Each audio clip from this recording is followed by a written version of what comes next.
मौलवी मोहम्मद सलमान रहमानी इब्ने जनाब डॉक्टर जमीरुद्दीन साहब, ये मौलवी मोहम्मद सलमान रहमानी, इनके बारे में आपको बताया जा चुका है कि वो दीन की खिदमत अंजाम दे रहे थे और इसी असना में उनका एक्सीडेंट हो गया और सड़क हादसे में उनका इंतकाल हो गया। इन्ना लिल्लाहि व इन्ना इलैहि राजिऊन।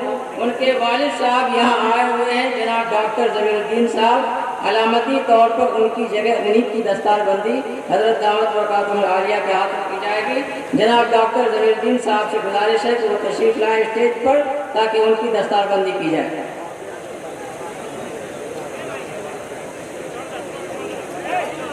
आप हजरात मौलवी सलमान रहमानी के लिए खास तौर से दुआ कीजिए और उनको अपनी दुआओं में हमेशा याद रखिए।